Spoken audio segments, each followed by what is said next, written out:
हमारा नाम योगी राज दावतगिरी है और गुजरात गांधीधाम कच्छ में आश्रम है। अच्छा अच्छा। और जूना अखाड़े से है। इस जूना अखाड़े के ही कैंप भी महात्मा के शिविर हमें यहाँ लगेंगे। जी जी जी। बताइए क्या जानकारी दे सकते हैं। महाराज जी, ये जो कुंभ है, महाकुंभ, जी, जैसे कुंभ तो 12 साल में आता है, अर्ध कुंभ आता है, लेकिन ये महाकुंभ है, इसका क्या महात्म्य है? थोड़ा सा देखिए जी ऐसा है, पूर्ण कुंभ तो 12 साल बाद आता है, अर्ध कुंभ 6 साल में आता है।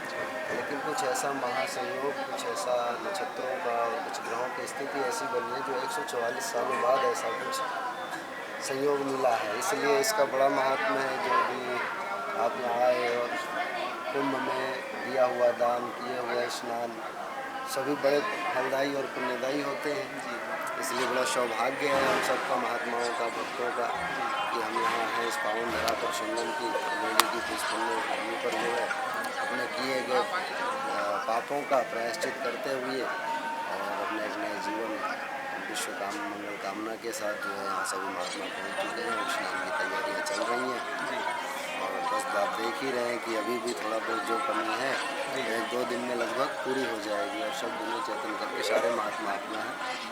अच्छा, महाराज जी, बस एक छोटा सा सवाल और कि जैसे आपकी उम्र बहुत कम लग रही, तो आप किस उम्र में संन्यास ग्रहण किए और कैसे आपको लगा कि हमको इस संन्यास को ग्रहण करना चाहिए, अपने और आश्रम से छोड़कर संन्यास आश्रम की तरफ बढ़ना कि चाहिए? हम ज़्यादा तो कुछ नहीं बट अब अपना अनुभव बताएं। जी जी। हमने BHU से, बनारस हिंदू यूनिवर्सिटी से हमने BSc की। इसके बाद कुछ हमें ऐसा समझ में आया कि देखिए अगर वैज्ञानिक दृष्टिकोण से देखें तो जो साइंस का पढ़ा हुआ बच्चा होगा हर चीज़ में प्रैक्टिकल नॉलेज जी है। जी तो थोड़ा सा हमारे मन में भी ऐसी बातें थी, जब क्योंकि वो आध्यात्मिक थे ही, धार्मिक थे ही, धार्मिक परिवार से थे, तो सारी चीज़ों का ज्ञान होते हुए भी मन में संशय था कि क्या सत्य है, ईश्वर है या नहीं है, कुछ ऐसी क्या उसकी कोई ऐसी। तो बस इन्हीं कामनाओं खोजते हुए हमें गुरु महाराज के दर्शन हुए हरियाणा में। श्री महंत अशोक गिरी जी महाराज के शिष्य हैं हम। 36 साल फलार किया महाराज ने।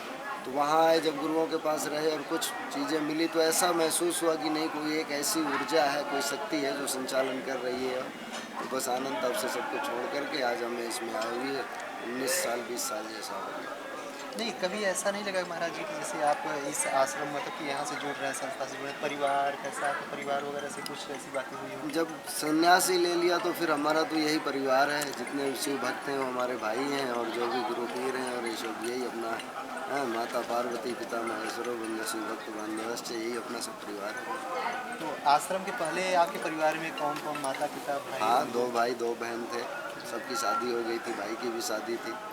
हमने अपना मार्ग, हमें नहीं अच्छा लगा, हमने अपना संन्यास मार्ग सबसे न कोई, सब घर वालों की इच्छा से, राज्य से अपना ऐसा है। और आज हम संतुष्ट हैं अपने मार्ग पर, जिस मार्ग पर हैं, क्योंकि ये भी धर्म का एक पाया है जो बहुत मजबूत होना चाहिए। आज हम और देख ये रहे हैं, बहुत बहुत मुश्किल होता आज है। मैं आपके माध्यम से बस यही कहना चाहता हूँ कि आज जो है हम सिर्फ नाम के सनातनी रह गए हैं। जी जी। हमारा 80% जो है कर्म है जो हमारे, वो सब देख लीजिए ईसाइयत होते चले जा रहे हैं। सही बात। यहाँ तक जन्मदिन से लेकर के एनिवर्सरी तक ये सब क्या चीज़ें हमारे पश्चिमी सभ्यताएं हैं, ये हमारी सनातन कल्चर है ही नहीं। ये तो पश्चिमों में ऐसा होता था कि वहाँ शादियाँ होती नहीं थी, टिकती नहीं थी, अगर कोई बड़ी मुश्किल से साल भर टिक गई तो वो खुशियाँ मनाते थे। हमारे यहाँ तो शादी 7 जन्मों का बंधन है। सही बात। तो मैं समाज को ये कहना चाहता हूँ कि हम इनकी बजाय अगर हम थोड़ा सा सनातन अपने बच्चों को कुछ ऐसी शिक्षा दें तो आने वाले 20-25 सालों में जो एक नई पीढ़ी तैयार होगी, कम से कम उसको सनातन का ज्ञान तो होगा। सही। आज हर माँ बाप चाहता है कि मैं अपने बच्चे को गुरुकुल में नहीं पढ़ाऊँ, महात्मा के पास नहीं जाए, है, अपने बच्चे को चाहता है कि मैं कॉन्वेंट स्कूल में डालूँ, इंग्लिश मीडियम में पढ़ाऊँ, ताकि अंग्रेजी एक विषय है। जी जी। और हम कहते हैं बच्चे के अंदर ऐसी शिक्षा होनी चाहिए जिससे चरित्र का निर्माण हो उसके। तो हम बस यही चाहते हैं कि अगर सनातन से हम जुड़े तो सनातन के लिए कुछ करें। आज हम सनातनी ही अगर आपस में जो है एक दूसरे के विरोधाभास में जिएंगे तो कभी हम सनातन को मजबूत नहीं कर सकते। एक साथ रह करके, एकजुट करके हमें प्रयास करना चाहिए कि हमें धर्म, अगर धर्म सुरक्षित है तो हम सब सुरक्षित हैं। इसलिए सबसे पहला कर्तव्य हम सभी का यही है मिलकर कि समाज को इकट्ठा करके और अपना सब मिलकर धर्म की रक्षा करें। अच्छा महाराज जी, अभी आपने कहा कि गुरुकुल, जी, तो आपको लगता है कि गुरुकुल को उनको फिर से स्टार्ट करना चाहिए, गुरुकुल को उनको फिर से शिक्षा दीक्षा देनी चाहिए? बिल्कुल लगता है और बहुत ज़रूरी भी है। मैं एक छोटा सा सारांश मैंने कहीं पढ़ा था, वो आपको बता रहा हूँ कि जो है लगभग 1840 के आसपास हमारे यहाँ 7,32,000 गांव हुआ करते थे। और उस समय गुरुकुलों की संख्या अगर देखी जाए तो 7,30,000 गुरुकुल थे। लगभग हर एक गांव में एक गुरुकुल हुआ करता था। जब 1840-45 ईस्वी के आसपास जो है लॉर्ड मैकाले यहाँ आया और उसने देखा कि भाई ये जो है, तो सदन में एक मुद्दा रखा गया कि भारत को हम किस प्रकार से गुलाम बना सकते हैं, क्योंकि भारत को कितनी बार लूटा गया लेकिन कभी किसी का गुलाम नहीं बना। क्योंकि यहाँ से कोई महाराणा प्रताप, कोई वीर शिवाजी, कोई सुभाष चंद्र बोस, ऐसे ऐसे जो है महान विभूतियाँ निकलती थी कि कोई धर्म के लिए तो कोई समाज के लिए। तो उन्होंने कहा भाई वहाँ की शिक्षा व्यवस्था क्या है, पहले आप उसे पता करिए। तो जब यहाँ आया गया तो उन्हें पता लगा कि यहाँ तो दो ही चीज़ें पढ़ाई जा रही हैं, शिक्षा और विद्या। किसी से पूछा, उन्होंने कहा हम शिक्षार्थी हैं, किसी ने कहा हम विद्यार्थी हैं। उसकी समझ भी नहीं है कि शिक्षा क्या है और विद्या क्या है। जो शिक्षा होती थी हमारे गुरुकुलों में, उसमें 18 विषय पढ़ाए जाया करते थे। उस समय भी हमारे गुरुकुलों में अंग्रेजी का प्रचलन था, उस समय भी अंग्रेजी का प्रचलन था और उस समय भी अंग्रेजी भाषा पढ़ाई जाया करती थी। ऐसे करके जो है हमारे जो भी समाज सेवा में जाए वो शिक्षा ग्रहण करता था, और विद्या जो अध्यात्म की ओर ले जाती थी। गुरुकुलों में शिक्षा और विद्या का, जैसे धनुर्विद्या, वेद विद्या, कई ऐसी विद्या, आयुर्वेद विद्या, तो ये सब क्या, ज्योतिष विद्या, तो ये सब जो है, और दोनों प्रकार से समाज का, विद्या के द्वारा भी समाज का कल्याण किया जाता था और शिक्षा के द्वारा भी समाज का कल्याण किया जाता था। इस प्रकार से पहले गुरुकुलों का निर्माण हुआ और ये सब जो है, उस समय उन्होंने सोचा कि सबसे पहले इनकी शिक्षा व्यवस्था पर वार किया जाए। जब भारत की शिक्षा व्यवस्था को बदल दिया जाएगा तो उसने कहा था लॉर्ड मैकाले ने कि ये हिंदुस्तानी शरीर से तो हिंदुस्तानी होंगे लेकिन दिमाग से अंग्रेज होंगे, हम ऐसा कल्चर ला देंगे। और वही व्यवस्था चल रही है, जगह जगह कॉन्वेंट स्कूल चल रहे हैं, अंग्रेजी में आज बच्चा पैर छू के राजी नहीं है, गुड मॉर्निंग कह के बड़ा आनंद आता है माता पिता को भी और बच्चे को गर्व फील होता है कि नहीं। लेकिन अगर देखा जाए तो ये तो अपनी संस्कृति पर कुठाराघात है। हम जो है गुड मॉर्निंग कहलाकर बच्चे से प्रसन्न होते हैं, जबकि ये हमें बड़ा अफसोस की बात है कि आज हमारे बच्चे झुकना भूल गए। इसका साइंटिफिक रीजन, और आप जाइए कभी विज्ञान को उठाइए कि जब बच्चा जो है किसी के पैरों का स्पर्श करता है, अंगूठे के नाखून का, तो एक ऐसी ऊर्जा प्रकट होती है जो शरीर के अंदर, जो उसको अंदर जा कर के उसके कई तरह के रक्त विकारों को और कोशिकाओं को शोधन करती है। वो बहुत सी चीज़ें ऐसी हैं हमारे योग में और अध्यात्म में कि हमें तो इन औषधियों की भी ज़रूरत नहीं है।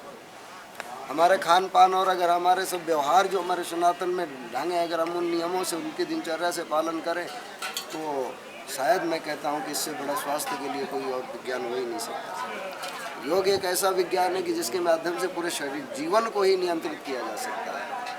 शरीर तो शरीर है, हम कहते हैं पूरे जीवन को नियंत्रित किया जा सकता है। और जब कर्मों में नियंत्रण होगा, इंद्रियों में नियंत्रण होगा, जीवन में नियंत्रण होगा, तो फिर आनंद ही। जी जी, तो बहुत अच्छा लगा, महाराज जी ने बहुत ज्ञान की बातें भी बताई।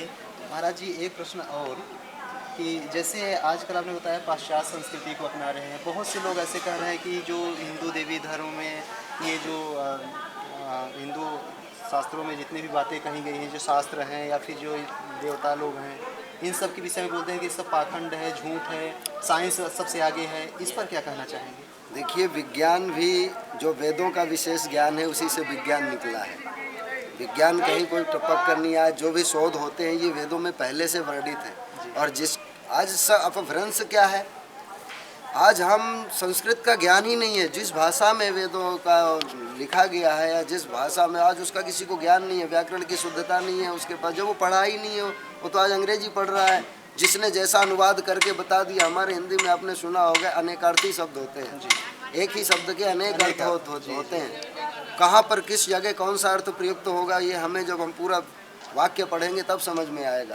तो जब जैसा अनुवाद कर दिया, जैसा पढ़ा हमने, वही उंगली उठाना शुरू कर दिए। सबसे पहले हमें उसका विषय में अध्ययन करना होगा। वेद आज भी, कल भी थे, आज भी और आगे भी रहेंगे और यही सत्य है। तो वेदों से जो ज्ञान निकला उसे हमने विज्ञान का नाम दे दिया। खोज कैसे हुई, ये सब परमाणुओं की खोज और ये सब रसायनों की खोज, ये तो सब हमारे ऋषि मुनि आज शल्य चिकित्सा सुश्रुत के समय से कब से चल रही है। ये तो विज्ञान का जन्म तो आज हुआ, उसी के आधार पर हुआ। हम विज्ञान को झूठा नहीं कहते, परंतु यदि कोई ये कहे कि वेद झूठे हैं तो वो व्यक्ति झूठा है, हमें जरूर कहेंगे। क्योंकि वेद अच्छा सत्य है, वेद ही शिव है और शिव ही वेद है। वेदों की बात, हाँ ये हो सकता है कुछ प्रतियाँ, क्योंकि जिस समय मुगल आए उन्होंने हर चीज़ पर कुठाराघात किया, हमारे साथ छल किया गया है ना। वेदों में कुछ चीज़ लिखी है, उसको काट कर कुछ लिखा गया, अनुवाद करते समय उसमें थोड़ा भ्रंश, तो वो एक अलग की बात है। पर हम किसी जानकार, किसी ज्ञानी विद्वत पुरुष, महापुरुष के पास बैठकर यदि श्रवण करें तो हमें इस चीज़ की पूर्ण, और जो देवी देवता ये बहुत बड़ी एक जो है अपने आप में सत्ता है, और इस सत्ता को चलाने के लिए एक माल कोई भी जो है छोटा सा जो है कि समिति है, उसको चलाने के लिए 5 से 7 मेंबरों की जरूरत तो पड़ती है। इसी प्रकार जो 33 कोटि है, कई जगह यहाँ भी अभ्रंश है कि कोई 33 करोड़ समझ लेता है, लेकिन ऐसा नहीं है। 33 कोटि है, जिसमें से 12 आदित्य, 11 रुद्र, 8 वसु और 2 अश्विनी कुमार। ये 33 की जो गणना है, 33 प्रकार के, कोटि का मतलब प्रकार भी होता है और करोड़ भी होता है। तो इस प्रकार से 33 कोटि देवता है जो इसका संचालन करते हैं, जल के अधिष्ठाता। हमारे यहाँ तो ऐसा है कि देखिए, हर सनातन धर्म ये कहता है कि हर चीज़ में ईश्वर है, और उसने स्वयं गीता में कहा है कि तुम मुझे देखने की कोशिश करो, मैं हर जगह मौजूद। तो सनातन ही सत्य है, सनातन ही सत्य था और सनातन ही सत्य रहेगा। सब कुछ सनातन से निकला है, और शाखाएँ कितनी भी हम बना लें, लेकिन जो शाश्वत है वो सनातन है। अच्छा, जैसे चमत्कार की बात आती है जहाँ पर, तो एक बागेश्वर धाम के बाबा जी, उनको जानते हैं, पंडित श्री धीरेन्द्र कृष्ण शास्त्री जी, उनके चमत्कार की काफ़ी चर्चाएं होती हैं। तो ऐसा नहीं लगता कि चमत्कार भी कभी कभी जरूरी होता है धर्म को उजागर करने के लिए, धर्म की स्थापना के लिए? आप उसे आप चमत्कार कह लीजिए, गुरु की सेवा का परिणाम या फल समझ लीजिए, ईश्वरीय कृपा समझ लीजिए, तो जो भी है, लेकिन सत्य है। हम भी कई बार धीरेन्द्र शास्त्री जी से मिले, बागेश्वर भी गए, गांधी धाम भी हुआ है, लेकिन जहाँ तक हमें ये लगा कि भाई जो भी चीज़ है वो सत्य है। अगर आपने कुछ पाकर कुछ प्राप्त किया है, कुछ खोकर के, कुछ अपने परिश्रम से, तप से, ज्ञान से, भजन से, साधना से, जो भी आपको मिला है वो व्यर्थ नहीं जाएगा। वो आपकी इच्छा है, आप समाज कल्याण में लगाओ या खुद के स्वार्थ में ही लगाओ। जी। तो अगर हमारे पास कुछ है तो हम क्यों ना उसको समाज कल्याण और धर्म के लिए लगा दें उसको। तो यही हम ऐसा सोचते हैं। आज जो है चमत्कार की क्या बात है, आज हमारे छोटे से छोटे साधु हैं, ये सब नागा साधु है। अभी आप देखेंगे 2 दिन बाद जब स्नान होगा, ये इनका इतना वजन नहीं होगा, उससे 3-3, 4-4 गुना वजन है। लोग अपनी इंद्री से उठाते हैं, गाड़ियाँ खींचते हैं, करते हैं, असंभव को संभव बनाते हैं। तो ये चमत्कार ही तो है, और क्या है हो सकता है। एक छोटे से छोटे हमारे नागा साधुओं को आप देखिए यहाँ क्या क्या कैसे अपनी क्रियाएं, नागाएं क्रियाएं करते हैं। तो ये सब चमत्कार है। आप मुँह से सब कुछ पीते हो, हमारे ऐसे ऐसे दिगंबर साधु हैं जो कि इंद्री के द्वारा दूध, जल, घी, कोई भी पदार्थ को पीने की क्षमता रखते हैं, पीते हैं। तो ये चमत्कार ही तो है। ऐसा भी होता है? अरे ये सत्य है, मैं एक योगी हूँ, और इस क्रिया को जो है अब है ना वाजरोली क्रिया कहते हैं। तो ये सब कुछ संभव है तब इसलिए क्योंकि हम सनातन से हट गए ना, दूर हो गए। कभी हमें अनुभव हुआ नहीं, और अनुभव तभी होगा जब प्रैक्टिकल होगा, अब कुछ प्राप्त होगा तो रुचि बढ़ेगी। आज हमने योग को सिर्फ एक एक्सरसाइज समझ लिया है, एक शारीरिक कसरत है, शारीरिक व्यायाम है, जबकि ऐसा है ही नहीं। मैंने आपको पहले कहा कि योग तो पूरे जीवन को नियंत्रित कर देता है। आप क्या चाहते हैं वो आप प्राप्त कर सकते हैं, परिश्रम और लगन वो आपका होना चाहिए।